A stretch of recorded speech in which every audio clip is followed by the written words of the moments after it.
Sir பட்டாசுன்னா என்ன sir? பட்டாசுனா எல்லாரும் அதை ஒரு விளையாட்டு பொருளா, ஒரு வேஸ்ட் பொருளா, ஒரு ஆடம்பர பொருளா நினைச்சிட்டு இருப்பாங்க. எக்ஸ்ட்ரா ஹீட் ஜென்ரேட் ஆகும். இந்தியாவுக்கான பருவமழையே ஒரு முக்கிய காரணம் பட்டாசுக்கு அதோட ரோல் இருக்குங்கிறத அந்த காலத்துல பாத்தீங்கன்னா ஓலை வெடின்னு கேள்விப்பட்டிருக்கீங்களா? அந்த ஓலை வெடிங்கிறது இருக்கும். அந்த ஓலை வெடியை பொருத்தி தூக்கி தூக்கி உள்ள போடுவாங்க. கையில எடுக்கிறேன், கையில சொல்றேன், இதெல்லாம் செய்யாம இருந்தா போதுங்க. Welcome to all Tamizha YouTube channel. So இந்த சீசன் பார்த்தீங்கன்னா தீபாவளினாலே நம்மளுக்கு ஞாபகம் வருது பட்டாசு. ஸோ அந்த பட்டாசை பற்றி விவரமாக தெரிஞ்சுக்கிறதுக்கு இன்னைக்கு நம்ம கூட கெஸ்ட்டாக வந்திருக்கவங்க பார்த்தீங்கன்னா யுவராஜ் பட்டாசோட MD ராமசுந்தர சேகர் சார். வணக்கம் சார். வணக்கம் சார், ரொம்ப சந்தோஷம்.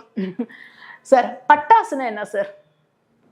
பட்டாசுனா எல்லாரும் அதை ஒரு விளையாட்டு பொருளா, ஒரு வேஸ்ட் பொருளா, ஒரு ஆடம்பர பொருளா நினச்சிட்டு இருப்பாங்க. ஆனால் அந்த பட்டாசுக்கான பாரம்பரியத்தை நோக்கி பார்த்தோம்னா இந்த பட்டாசுக்கான ஒரு ஹிஸ்ட்ரி கிட்டத்தட்ட 2000-3000 வருஷத்துக்கு முன்னாடி இருந்தே இந்த பட்டாசு கலாச்சாரம் ஆரம்பிச்சிருக்குது. 2000 வருஷம் 3000 வருஷமா அப்படின்னு நம்ம கேள்விகள் நமக்குள்ள மனசுக்கு வரும். ஸோ இதை நன்றாக கற்றறிந்தவர்கள்ட்ட விசாரிச்சு புராணங்களில் விசாரிச்சோம்னா புராணங்களே இதை பற்றி இதிகாசங்கள்லேயே நிறைய குறிப்பிடப்பட்டிருக்காங்க.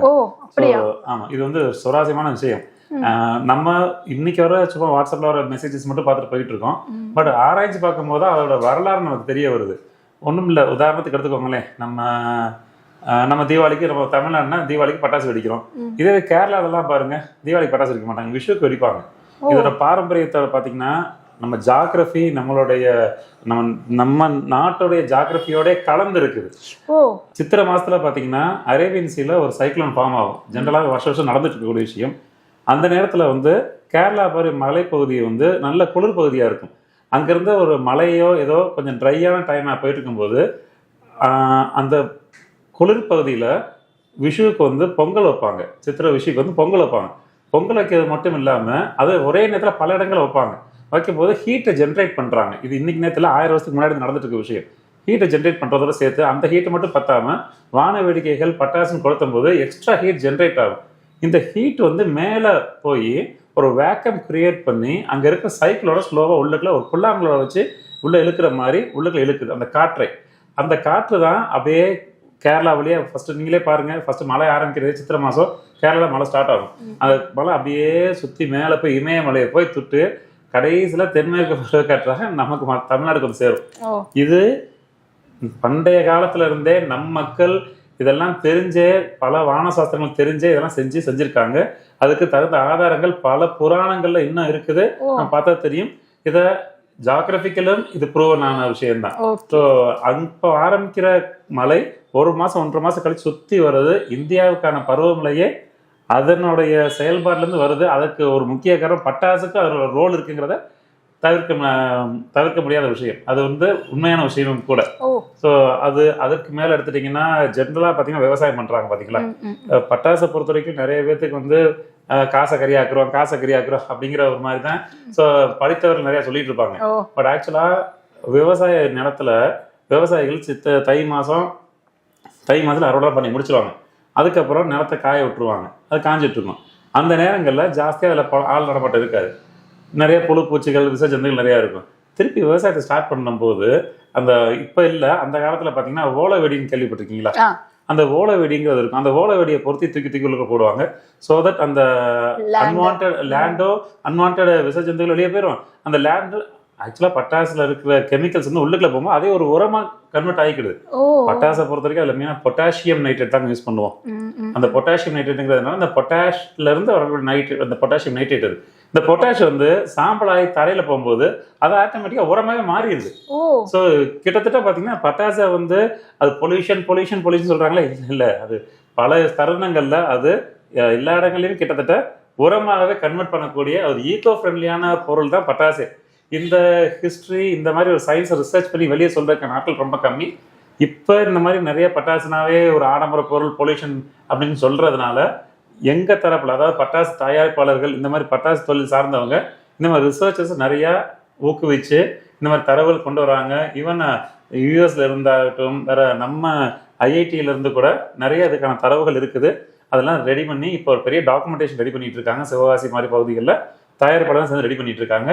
ஃபேக்ட்ஸ் அண்ட் ஃபிகர்ஸோட, சும்மா ஏனோ தானே இல்லாமல் கரெக்டான ஒரு காரண காரியங்களோட சொன்னா தானே அதிகாரிகளும் புரிஞ்சுக்குவாங்க, மக்களும் புரிஞ்சுக்கணும், ஒரு விழிப்புணர்வு. ஸோ ஒரு தப்பான விஷயத்தை தப்பான கன்னடம் பார்க்கறதை உண்மையே சொல்லறதுக்கு தயாராகிட்டு இருக்கோம். இப்போ இதுதான் பட்டாசு. Super sir. எனக்கு பட்டாசுனா நீங்க சொல்றாப்ல கிராக்கர்ஸ் அந்த ஒரு வேர்டு தான் தெரியும், அது பேப்பர் வேஸ்ட் அப்படின்னு. ஆனா இதுக்கு பின்னாடி இவ்வளோ பெரிய பாரம்பரியம் இருக்கு. ஸோ மழை சீசன் எல்லாத்தையும் இவ்வளோ சுத்தி கொண்டு வந்திருக்காங்கன்றது இவ்வளோ தூரம் நீங்க உண்மையிலே ரிசர்ச் தான் சொல்றீங்க, எல்லாமே வந்து எங்ககிட்ட ப்ரூஃபாவே இருக்குன்னு சொல்றீங்க. உண்மையிலே கேட்கவே வந்து ரொம்ப வித்தியாசமாவும் இருக்கு, இவ்வளவு இருக்கான்றதையும் ஆச்சரியமா இருக்க வேண்டிய விஷயமா இருக்கு சார். சார் இப்போ இவ்வளவு வந்து இது பட்டாசுன்னு உருவாக்குன கதையை பத்தி சொன்னீங்க, பண்டைய காலத்துல இருந்து. யுவராஜ் பட்டாசு எப்படி உருவானது? யுவராஜ் ஃபயர் ஒர்க்ஸ் அப்படின்னா, ஏன்னா இன்னைக்கு பாத்தீங்கன்னா மதுரையில பிராண்டட்ன்றது எவ்வளவு பெரிய கஷ்டம் அது. ஸோ அதுல வந்து ஃபர்ஸ்ட் லீடிங் கிராக்கர்ஸ்னாலே நம்ம மைண்டுக்கு செட்டுக்கு வர்றது யுவராஜ். ஏன்னா சிவகாசியில இல்லாம மதுரையின் மன்னன் மணிக்க மதுரையில வந்து யுவராஜ் பட்டாசு இருக்கு. ஸோ அதோட பேக்ரவுண்டை பத்தி தெரிஞ்சுக்கலாமா சார்? ஸோ ஆக்சுவலா நாங்க சிவகாசியில இருக்கிறவங்க, நாங்க சிவகாசில இருந்து இங்க புலம்பெயர்ந்து இங்க வந்தவங்க தான் நாங்க. ஸோ எங்கள் ஃபாதர் வந்து டெக்னிக்கலி ஃபயர்ஸை பற்றி டெக்னிக்கலி அவங்க நல்ல எக்ஸ்பீரியன்ஸ்டு பர்சன். அவங்க ஒரு கம்பெனியில் ஒர்க் பண்ணுறக்கா இங்கே வந்தாங்க. ஒரு ஸ்டேஜில் அவங்க அந்த கம்பெனிலேயே கொஞ்சம் கொஞ்சமாக டெவலப் பண்ணி எங்கள் ஃபாதரோட பீரியடுக்கு அப்புறம் நாங்கள் 92, 93 இருந்து இந்த கம்பெனி நாங்களாவே ஓனாக ஸ்டார்ட் பண்ணோம். நான் எங்கள் அண்ணன் 2 பேர் நாங்கள் இருக்கோம். நாங்கள் 93 இருந்து இந்த கம்பெனி ஸ்டார்ட் பண்ணி இப்போ ஒரு 32 வருஷம் ஆகுது இந்த கம்பெனி ஆரம்பிச்சு. சின்ன லெவலில் ஆரம்பித்தோம். இன்னைக்கு ஒரே கொள்கையாக இருந்தோம், தரம் தான் நிரந்தரம் அப்படிங்கிறத ரொம்ப ஸ்ட்ராங்காக பிடிச்சிட்டு இருந்தோம். அதற்கு மேற்கொண்டு ஒர்க்கர்ஸ் வந்து கையாளுறது எல்லாமே மேனுவல் தான். எல்லாமே மேனுவலுங்கும் போது ஒர்க்கர்ஸை கையாளுறதுக்கு நம்ம அவங்களோட ஃப்ரெண்ட்லியாக, அவங்களோட ரொம்ப அடாப்டிவாக போகணும். ஸோ அதில் கொஞ்சம் நிறைய விஷயங்கள் கடைபிடிச்சி ஸ்லோவாக டெவலப் ஆகி இன்றைக்கி ஒரு 4 ஃபேக்ட்ரிஸ் வச்சுருக்கோம். ஸோ அதே மாதிரி நாங்கள் டெவலப் பண்ணி வந்துட்டுருக்கோம். மதுரையை பொறுத்த வரைக்கும் ஒரு 20 வருஷமாக மதுரையில் யுவராஜ் பட்டாசுங்கிறத நாங்கள் பிராண்டிங் பண்ணி ஓரளவுக்கு வந்திருக்கோன்னு நம்புறேன். கண்டிப்பா சார். இன்னைக்கு அது பிராண்டிங் ஆனதுனால தானே சார் இவ்வளோ பெரிய இடத்துல நம்ம பொசிஷன்ஸை நாங்கள் வந்து உங்களை பார்க்கணும்னு அப்பாயின்மெண்ட் வாங்கி கேட்டு பண்ணிக்கிட்டு இருக்கோம். ஸோ தேங்க்ஸ் ஆல் தமிழாக்காக உங்களோட அப்பாயின்மெண்ட் கொடுத்தது. சார் யுவராஜ்னா யாருன்னு தெரிஞ்சுக்கலாமா? இது என்ன பிளான்ல அந்த பேர் வந்ததுன்னு? இல்லை, யுவராஜ் அப்படிங்கிறது ஒரு பிராண்ட் நேம். ஆக்சுவலாக எங்கள் ஃபாதர் காலத்தில் ஒரு கம்பி மத்தாப்பு போட்டிருந்தாங்க. அந்த கம்பி மத்தாப்போட நேம் வந்து ஒரு ப்ராடக்ட்டுக்கு ஒரு நேம் வைக்கிற மாதிரி யுவராஜ்னு ஒரு நேம் கிரியேட் பண்ணியிருந்தாங்க. அந்த நேம் வந்து நாட் ஒன்லி நான் சொல்றதெல்லாம் வந்து late 70s and yearly 80s சொல்றேன். நாங்கள் கம்பெனி ஆரம்பிச்சு 90s. பட் எங்கள் ஃபாதர் வந்து அவங்களோட ஸ்டைல் ஆஃப் பிஸ்னஸில் ஒரு கம்பி மத்தாக்கான பிராண்டை கிரியேட் பண்ணும்போது யுவராஜ்னு கிரியேட் பண்ணியிருந்தாங்க. அது பார்த்தீங்கன்னா மகாராஷ்டிரா, பஞ்சாப் இந்த மாதிரி ஒரு 7-8 ஸ்டேட்ல வந்து சூப்பர் ஸ்டார்னு வச்சுக்கோங்களேன் இந்த பிராண்டு. அதுக்கப்புறம் எங்கள் அப்பா சின்ன வயசுல இறந்துட்டாங்க, நாங்கள் சின்ன வயசுல இறந்துட்டாங்க. அதுக்கப்புறம் நாங்கள் எங்களோட தொழில் ஆரம்பிச்சிடும் போது ஒரு பெயர் வேணும் அப்படிங்கும்போது அந்த பிராண்டை நாங்கள் திருப்பி உள்ளுக்குள்ள கொண்டு வந்தோம். அது இன்னைக்கு நீங்கள் சொன்ன மாதிரி நிறைய பேர் அந்த பேரு யுவராஜ் எப்படி இந்த பேர் வச்சு நிறைய கேட்குறாங்க. ஸோ அது எங்கள் அப்பா காலத்தில் ஒரு 70s 80s வந்த பேரை நாங்கள் திருப்பி அதை நிர்ணயம் பண்ணி கொண்டு வந்துட்டு இருந்திருக்கோம். உண்மையிலே சூப்பர் சார்.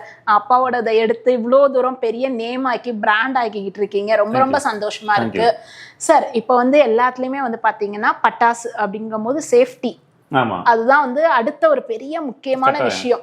ஸோ அதை பொறுத்த வரைக்கும் எப்படி ஹேண்டில் பண்றீங்க சார் யுவராஜ் ஃபயர் ஒர்க்ஸ்?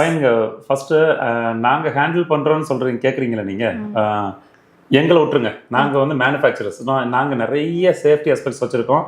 கவர்மெண்ட்லேயே வந்து நிறைய நாம்ஸ் கொடுத்துருக்காங்க. அந்த நாம்ஸ் படி A to Z நாங்கள் ஃபாலோ பண்ணுறோங்க. நாங்கள் இல்லீகலுக்கு போகிறதே இல்லைங்க. இந்த இப்போல்லாம் சொல்கிறாங்க நிறைய ப்ராடக்ட்ஸ் வந்து இப்படி தூக்கி போட்டால் வெடிக்க வைக்கணுமா, அதெல்லாம் நிறைய இல்லீகல் நிறைய இம்போர்ட் பண்ணுறாங்க, திருட்டுத்தனமாக இம்போர்ட் பண்ணுறாங்க, நிறைய விஷயங்கள் நடக்குது. நம்ம அந்த டாப்பிக்கில் போக வேண்டாம். ஸோ இப்போ நீங்கள் இருக்கீங்க பட்டாசு, நீங்கள் வீட்டில் ஒரு பட்டாசு வாங்கி வைப்பீங்க, ஐயோ வெடிச்சிருமே அந்த பயப்படலாம் செய்வீங்க.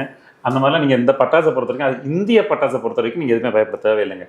ஏன்னா இது பியூர்லி லீகல். அதற்கு மேற்கொண்டு அரசாங்கம் எங்கள் பட்டாசுக்கு கொடுத்துருக்க பேரே சேஃப்டி ஃபயர் ஒர்க்ஸ் தான். ரூல்ஸ் படியே பார்த்தீங்கன்னா சேஃப்டி ஃபயர் ஒர்க்ஸ் அப்படின்னு தான் எங்களோட பேரே சொல்லுவாங்க. ஏன் அப்படின்னா இது வந்து ஒரு இக்னிஷன் பண்ணால் மட்டும்தான் அது செயல்படும். மற்றபடி நம்ம ஸ்டோரேஜ் பண்ணி வச்சிருக்கோம், வீட்டில் ஒரு தீபாவளிக்கு 10-15 நாளைக்கு முன்னாடி வாங்கி வச்சிருக்கோம், ஒரு அட்டைப்பெட்டியில் வச்சு வச்சிருக்கோம், நத்திங் வில் ஹேப்பன். ஏதாவது தீயப்பொருத்தி வச்சால் மட்டும்தான் அது செயல்படும். எந்த பட்டாசாவது தீயப்பொருத்திக்காம செயல்படுதான் பாருங்க, எதுவுமே செயல்படாது. ஸோ கவர்மெண்ட்டே எங்களுக்கு கொடுக்கப்பட்ட பேரு சேஃப்டி ஃபயர்ஸ் தான். பட் அதை வந்து சிலர் வந்து இல்லீகலா சில கெமிக்கல்ஸை அது ரொம்ப வேகமா இருக்கணும், அது இருக்குன்னு சொல்லி நிறைய அன்வான்டா மிக்ஸ் பண்றாங்க. அந்த மாதிரி சில இல்லீகல் விஷயங்கள்னால பட்டாசுனாவே ஒரு பயம் அப்படிங்கிற மாதிரி பொதுமக்கள் இருக்கு. பட் ஆக்சுவலா இது ரொம்ப பசுமாடு மாதிரி தான், ரொம்ப சேஃப் அண்ட் செக்யூரானதான், லீகலி அப்ரூவ்ட். மோரோவர் லீகலி எங்களுக்கு சேஃப்டி ஃபயர்ஸ்னே பேர் கொடுத்துருக்காங்க போது அப்போ கவர்மெண்ட்டே சொல்லும் போது நான் அதை பற்றி சொல்ல தேவையில்லையே. அந்த அளவுக்கு அது சேஃப்டியில ஒன்றும் பிரச்சனையே கிடையாது. தாராளமாக நீங்கள் பட்டாசு கன்சியூம் பண்ணலாம். ஸ்டோரேஜ் உங்களோட தேவைக்கு அது கவர்மெண்ட்டே சொல்லியிருக்காங்க. ஒரு இண்டிவிஜுவல் வந்து இத்தனை கிலோ வரைக்கும் பட்டாசு வீட்டில் வச்சிருக்கலாம், அவங்களோட ஓன் யூஸுக்குன்னு சொல்லியிருக்காங்க. அதன்படி நீங்கள் அந்த பார்த்துட்டு அதுபடி யூஸ் பண்ணிக்கலாம். இப்போ இந்தியன் கவர்மெண்ட்டை பற்றிலாம் பேசிக்கிட்டு இருந்தோம். ஸோ இந்தியாவை பற்றி பேசல சைனீஸ் அவங்களோட எக்ஸ்போர்ட் இம்போர்ட்ன்றது நம்ம நாட்டோட வளர்ச்சி. பட் இது வந்து கிராக்கர்ஸை பொறுத்த வரைக்கும் நீங்கள் எப்படி பார்க்குறீங்க சார்? சரி, ஆக்சுவலாக சைனீஸ் வந்து அந்த கெமிக்கல்ஸ் யூஸ் பண்ணுறது, ஆக்சுவலாக பட்டாசுங்கிறது வந்து பிறப்பிடமே சைனீஸ் அப்படின்னு தான் சொல்லுவாங்க. பொதுவாக சைனீஸ் கிராக்கர்ஸ்னால் அது பேரே சொல்லுவாங்க நிறையா. அங்கே தான் இது துவக்கி வந்தாலும் இங்கே நம்ம நாட்டில் வந்து ஆங்கிலேய ஆட்சியில் வந்து பல ரெஸ்ட்ரிக்ஷன்ஸ் கொடுத்து, ஏன்னா இது வந்து வெடிக்கக்கூடிய பொருளுங்கிறனால நிறைய ரெஸ்ட்ரிக்ஷன் பண்ணி வச்சுருந்தாங்க. அதன் அடிப்படையில் நம்ம ரொம்ப சாஃப்ட் நேச்சர் உள்ள கெமிக்கல்ஸை யூஸ் பண்ணுறோம். உதாரணத்துக்கு இப்போ நான் ஃபஸ்ட்டு பேசும்போது சொன்னேன் பார்த்தீங்கன்னா பொட்டாசியம் நைட்ரேட் அப்படின்னு சொல்லி, அந்த மாதிரி நைட்ரேட் பேஸில் இருக்க கெமிக்கல்ஸை யூஸ் பண்ணிட்டு இருப்போம். அது ரொம்ப சாஃப்ட் நேச்சராக இருக்கும். வேறு சைனீஸ் பொறுத்த வரைக்கும் குளோரைட் அப்படிங்கிற கெமிக்கல்ஸ் யூஸ் பண்ணுவாங்க. அது ரொம்ப டெக்னிக்கலாக உங்களுக்கு வேண்டாம், இருந்தாலும் ஒரு அவுட்லைன் சொல்லிடுறேன். ஸோ அது மாதிரி அவங்க அந்த இதெல்லாம் பார்த்தீங்கன்னா ரொம்ப ஹைலி எக்ஸ்ப்ளோசிவாக இருக்கும், சவுண்டே ரொம்ப ஜாஸ்தியாக இருக்க மாதிரி இருக்கும். அந்த பொருட்கள் எல்லாம் நம்ம நாட்டை பொறுத்த வரைக்கும் நம்ம நாட்டு கவர்மெண்ட்டோட சட்டத்தின்படி தடை செய்யப்பட்ட பொருட்கள். அந்த தடை செய்யப்பட்ட பொருட்களை அவங்க அந்த கவர்மெண்ட்ல அதுக்கான கண்டிஷன்ஸ் கிடையாது. ஸோ அவங்க அதை மேனுஃபேக்சர் பண்ணுறாங்க. நம்ம கவர்மெண்ட் வந்து அந்த மாதிரி மேனுஃபேக்சர் பண்ண ப்ராடக்ட்ஸை இங்கே அலோவ் பண்ணக்கூடியதுன்னு சொல்லி ரொம்ப ஸ்ட்ரிக்டாக பேன் பண்ணி வச்சுருக்காங்க. அதையும் சரி மீறி சில விஷயங்கள் இல்லீகலா இது வருது அது வருதுன்னு சொல்கிறாங்க. அந்த தூக்கி போட்டால் வெடிக்குது பார்த்தீங்களா, அதெல்லாம் ரொம்ப ரிஸ்கான விஷயம். ஒன்றும் இல்லை, இந்த பாப் அதெல்லாம் சின்ன கடைகள்லாம் முதல்ல விற்கிறாங்க. அதெல்லாம் டோட்டலி இல்லீகல். உதாரணத்துக்கு ஸ்கூல் லெவலில் சின்ன பசங்கள்லாம் 10 ரூபா 20 ரூபாய்க்கு வாங்குறாங்க, பாக்கெட்டில் வைக்கிறாங்க, வெடிக்கிறாங்க. சப்போஸ் அதோட நேச்சர் என்னென்னா ப்ரெஷர் வந்துச்சுனாவே வெடிச்சிடும். இப்போ சின்ன பசங்க பாக்கெட்டில் ஷர்ட் பாக்கெட்டில் வச்சுட்டு ஸ்கூலுக்கு போகிறாங்க, இல்லை விளையாண்டுட்டு இருக்காங்கன்னா அது அந்த ப்ரெஷரில் ஏதோ தெரியாமல் பட்டால் கூட கீழே விழுந்தா கூட ப்ரெஷரில் வெடிச்சிடும். ஸோ அந்த மாதிரி ரிஸ்க்கான இதெல்லாம் அதில் இருக்குது. அந்த சைனீஸ் பொறுத்த வரைக்கும் டிஃப்ரெண்ட்டாக பண்ணுவாங்க. அந்த மாதிரி கெமிக்கல்ஸ் அவங்க யூஸ் பண்ணுவாங்க, ஹைலி ஹசார்டஸ். ஸோ பட் நம்ம நாட்டை பொறுத்த வரைக்கும் இப்போ கிட்டத்தட்ட 90 to 95% ஆஃப் த ப்ரொடக்ஷன் ஃபுல்லாகவே சிவகாசி பேஸ்டு தான். ஸோ அதை தவிர ஒரு 5 to 10% வந்து த்ரூ அவுட் த கண்ட்ரி மற்ற இடங்கள்லையும் நிறைய மேனுஃபேக்சர் பண்ணுறாங்க. இப்போ முன்னாடி 99% சிவகாசி இருந்துச்சு. இப்போ பல்வேறு இடங்கள் அந்த தொழில் பண்ணிட்டு இருக்காங்க. நல்லா பரவி நல்லா போயிட்டு இருக்கு. உண்மையிலும் நல்லா தான் இருக்குதுங்க. மோரோவர் கவர்மெண்ட்டுக்கான ரெவன்யூ அதுக்கு மேலே பார்த்தீங்கன்னா இப்போ சிவகாசின்னு எடுத்துக்கிட்டிங்கன்னா சிவகாசியில் மேஜர் ப்ரொடக்ஷன் போது சிவகாசியில் வந்து அங்கே விவசாயமாக எதுவுமே கிடையாது. ஸோ ஒரு கந்தக பூமின்னு சொல்லுவாங்க. அங்கே தீப்பெட்டி பட்டாசு இதெல்லாம் வந்து கிட்டத்தட்ட 100 ஆண்டு காலமாக அந்த பட்டாசுலாம் அங்கே இருக்குது.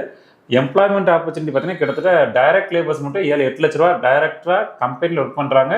இன்டைரக்ட் ஒர்க்கர்ஸ் பார்த்தீங்கன்னா அது ஒரு 7-8 லட்சம் பேர், கிட்டத்தட்ட ஒரு 15 லட்சம் பேர் மேனுஃபேக்சரிங் ப்ராசஸ் மட்டும் ஒர்க் பண்ணுறாங்க. த்ரூ அவுட் த கண்ட்ரி எடுத்துட்டிங்கன்னா கிட்டத்தட்ட 40-50 லட்சத்துக்கு மேலே இந்த தொழில் பண்ணுறவங்க இருக்காங்க. நிறைய பேர் ஒரு 40-50 லட்சம் வாழ்வாதாரமாக இருக்கும்போது இது எப்படி எம்ப்ளாய்மெண்ட் ஆப்பர்ச்சுனிட்டி கிரியேட் பண்ணது, எப்படி revenue to the government create பண்ணுங்கிறத நான் சொல்ல தேவையில்ல. இவ்வளோ இந்த டேட்டாஸே உங்களுக்கு சொல்லணும்னு நினைக்கிறேன். ஸோ சைனீஸை பொறுத்த வரைக்கும் அது இல்லீகல் தான், அதை கட்டாயமாக அவாய்ட் பண்ணியே தீரணும்.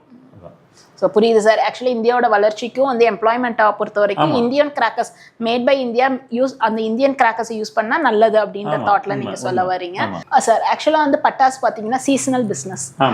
தீபாவளி அப்போ மட்டும்தான் அந்த பட்டாசோட ஒர்த் இருக்கும். மேபி இன் ஃபங்க்ஷன்ஸ் திருவிழாக்கள்ல இருக்கும். ஸோ எப்படி சார் ஸ்டாஃப் மெயின்டெனன்ஸ் உங்களோட, ஏன்னா பிஸ்னஸ்னா தினைக்கும் மந்த்லி அப்ஸ் அண்ட் டவுன்ஸ் இருக்கும். But only one day, so year running for one day. உண்மை. how it's நீங்க எப்படி பாக்குறீங்க சார்? ஸோ நீங்கள் கரெக்டான கேள்வி கேட்குறீங்க. ஒரே ஒரு நாள் தானே என்ன செய்ய போகிறீங்க அப்படின்னு நீங்கள் கேட்குறீங்க. உண்மைதான். ஆக்சுவலாக பார்த்தீங்கன்னா நம்ம நாடே வந்து பார்த்தீங்கன்னா திருவிழாக்களும் விழாக்களும் நிறைஞ்சது. நீங்கள் ஒன்றும் இல்லை, திருவிழா விழானா என்ன, திருவிழா விழாவில் நீங்கள் போய் சாமி மட்டும் கும்பிட்டே இருக்க போகிறீங்களா, போய் சாப்பிட மட்டும் சாப்பிட்டே இருக்க போகிறீங்க? இல்லை, அதையும் தாண்டி சவுண்ட், லைட் அண்ட் சவுண்டு தான் திருவிழாவே. ஒரு திருவிழாவை வந்து களை கட்ட வைக்கிறது, ஒரு கோவில் திருவிழா கிராமத்திலே இருக்கட்டுமே, நீங்கள் போய் சாமியை மட்டும் கும்பிட்டு ஒரு கடை சோறு மட்டும் சாப்பிட்டு தான் சரியாக வந்துடுவீங்களா? அதோடு சேர்த்து ஆடல் பாடல் கொட்டு இதெல்லாம் இருக்குது. அதுக்கு வேல்யூடேஷன் கொடுக்குறதா பட்டாசு. அந்த இரவு நேர திருவிழாக்களில் கிராமங்களில் பாருங்கள், இன்றைக்கி மான வேடிக்கை போட்டாவே அந்த கிராமமே அந்த வேடிக்கை பார்ப்பாங்க. அதுதான் அந்த திருவிழாவுக்கே ஒரு மகுட வச்ச மாதிரி இருக்கும் மற்ற எல்லாத்தையும் விட. ஸோ அப்படிங்கும்போது இந்த பட்டாசை பொறுத்த வரைக்கும் வருஷத்தில் ஒரு நாள் பீக், நீங்கள் சொல்ல கரெக்ட் தான், தீபாவளி தான் எங்களுக்கு பீக் சீசன். மற்ற நாட்கள்லையும் வந்து அந்த அளவுக்கு இல்லாட்டி ஒரு 15 to 20-25% வரைக்கும் கன்சம்ஷன் ஆகிட்டே இருக்கும். மோரோவர் நீங்கள் பாருங்களேன், தீபாவளிக்கு வந்து ஜெனரலாக மழை இருக்கும். அப்போ தீபாவளிக்கு ஒரு மாதத்துக்கு முன்னாடி நம்ம ப்ரொடக்ஷன் பண்ண முடியாது. த்ரோட் த இயர் மேனுஃபேக்சர் பண்ணிட்டு தான் இருக்கணும். அதில் 10 to 20%, 25% சேல் மாதம் இருந்துகிட்டே இருக்கும். அந்த ஆகஸ்ட் ஆடி முடிஞ்சதுலேருந்தே நல்ல பீக் சேல்ஸ் போயிட்டு இருக்கும். தீபாவளிக்கு அப்படிங்கும்போது ஒரு நாள் சேல்ஸாக கன்சிடர் பண்ண முடியாது. ஒரு 25 to 30% சேல்ஸ் நாங்கள் பிஃபோர் தீபாவளி முடிச்சிடும். 60 to 75% வரைக்கும் அந்த தீபாவளியை பேஸ் பண்ணி இருக்கும். இதில் ஒரே சின்ன சிக்கல் என்ன இருக்கும் அப்படின்னா, இது நம்ம தமிழ்நாட்டில் ஃபேஸ் பண்ணுறோம், நாங்களாம் ஃபேஸ் பண்ணுறது. நார்த் இந்தியாவில் பார்த்தீங்கன்னா தீபாவளினா வந்து 10 நாள் சேல்ஸ் இருக்கும். 10 நாளைக்கு லீவ் இருக்கும். 10-15 நாள் லீவ் விட்டுருவாங்க. நீங்கள் பாம்பே ஆகட்டும், எந்த ஏரியா ஆகட்டும், தீபாவளினா 10 நாள் லீவ் இருக்கும். அதில் 10 நாளைக்கு அவங்க தீபாவளி பட்டாசு வெடிச்சுக்கிட்டே இருப்பாங்க. மழை பெஞ்சாலும், இன்னைக்கு மழை பெஞ்சா நாளைக்கு மழை விட்டுருச்சுன்னு வச்சுக்கோங்களேன், கடையில் சேல்ஸ் இருக்கும், பிள்ளை என்ஜாய் பண்ணிட்டு இருப்பாங்க. பட் தமிழ்நாடை பொறுத்த வரைக்கும் ஒரே ஒரு நாள் தான் தீபாவளி. அதுக்கு அடுத்த நாள் யாருமே அதை பார்க்கறது இல்லை. இது இல்லைங்கும்போது இங்கே இந்த பட்டாசு வியாபாரிகளை பொறுத்த வரைக்கும் அவங்க அந்த ஒரு நாளில் மழை பெஞ்சிச்சுன்னா நிறைய பாதிப்பு இருக்கும். அவங்களுக்கு 1 year பாதிப்பு இருக்க மாதிரி இருக்கும். ஸோ பட் எங்களை மாதிரி மேனுஃபேக்சர் அதை தாண்டி அடுத்த வருஷம் அடுத்த கேரளா விஷுக்கு சேல்ஸ் இருக்கும். இப்படியே ரொட்டேஷன் ஆகி போயிட்டே இருக்க மாதிரி இருக்கும். ஸோ அதை ஒரு நாள் ஃபோக்கஸ் பண்ணுறது இல்லை நாங்கள்.